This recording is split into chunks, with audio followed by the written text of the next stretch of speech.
Hey Rachel, good start here. Yeah, I can see that you have your layer masks. Let me zoom in on them. A lot of pixelation in through here, so yeah, it shouldn't be this pixelated.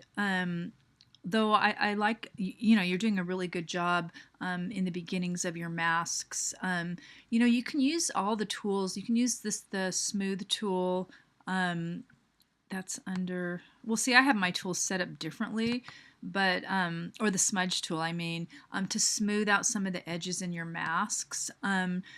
So yeah, these, it looks really pixelated. So let me see what size you have this at. You might have to redo some of this. So under image, up here in the pull down, image size. Oh yeah, see, you have it at 3 by 5 at 200 dpi. This needs to be 8 by 10 at 300 dpi. That's why it's so important to get those high resolution images that I mentioned last week. So yeah, if you look at Lewis's here under image size, this is what it needs to look like. It needs to look like 8 by 10 at 300. So that's kind of a big issue. The idea of this whole assignment is that you have something to print out as well as use for the web. So and when I zoom in just a little bit, you can see how pixelated it is. So that's going to be really important to deal with this, along with the rough edges. Yeah, and you're using the one with the watermark. Need to get a different image. I'm not sure if you viewed my feedback, but yeah, you can't use images that have, you can see this line here, that's a watermark that prevents people from stealing it. So I would really, look for a different image for this too. You might have to spend, a lot of time doing some research on this. I posted some images for Rain earlier. I'm not sure if you got a chance to view those. So, and the other thing, that's a bit of an issue is the way these images are fitting together. The idea is to create some natural transitions. So the way they are now, they're functioning a little bit separately. I mean, the tree looks great, and I like the idea of the apple head, but the way this flower is with this kind of green stem, it doesn't really look like part of the flower, and the way the cloud and the sun are relating, it's just, they look like separate entities and not part of the same cohesive piece. So I would suggest working on this a little bit more in terms of the objects. I mean, the objects are good, but you might want to find better objects to represent clouds. And again, if this is just way too pixelated. You could never use this for a portfolio piece just because it doesn't look professional. So again, I would suggest viewing. I posted this video here, and I think I posted it again here. It's just a critique I did of student work, so I would really suggest viewing it if you haven't had a chance to.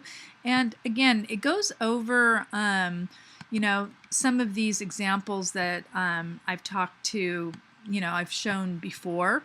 And it just kind of goes over just how they're working together and functioning cohesively. Like this one. I mean, the leaves are really, kind of like the parts of the leg, the calf, the thigh. And again, they really work together well. This is where we're going with this assignment, creating something like this. I mean, this one's not great, but again, it does work somewhat cohesively. That the text really looks cheesy, but and here again. So again, have a look at that video and just really think about the objects in terms of how they work together to make a caricature. Let me see if I can find another garden one. I mean, here's another one that you can really see how these these objects are fitting together really well as, a cohesive unit. So yeah, I would really suggest getting the size on this right, and making sure that you can get some other images that aren't pixelated. And I think, I'm not sure, I think I showed everybody, in Google image search. So if I I'll just put, let's say flower. So I'm in Google, so if I just click the images, you're going to get all of these flowers. And if you mouse over, you can see the pixel count. And you can see right there it says 1980 by 1289. That could be big enough to work. This one definitely could work. This one's more than 7,000 pixels. So that's the importance of really looking for.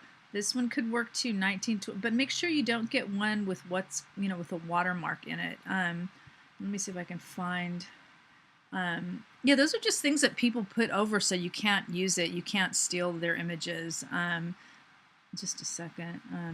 So even I'll put flower and then I'll put stock image. Dun, dun, dun, dun. Here's a good example of a watermark with the Shutterstock over it. It's exactly for the reason so you can't steal it. I actually really like this flower. Oh, they're all Shutterstock for that one. So again, but that's you don't. I mean, there's so many other ones that you don't have to. You know, and there's the little watermark here that you know, there's so many other images. Here's another watermark with Getty Images that you don't have to really use. There's so many choices.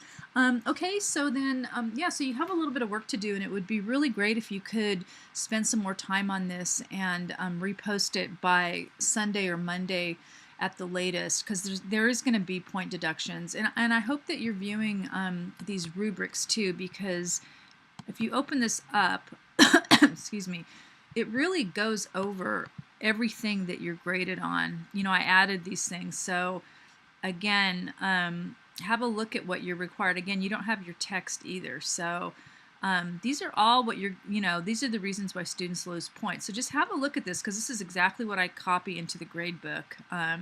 You know, that, you know, just to help you so there's no surprises with what your grade's about. Okay, so anyway, let me know if you need any help with anything.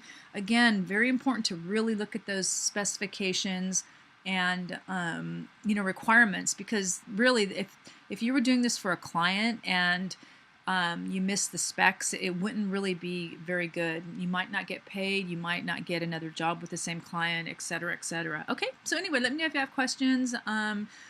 Yeah, and I'm always on Google Hangouts if you want to add that, and you know, I could chat with you live. Okay.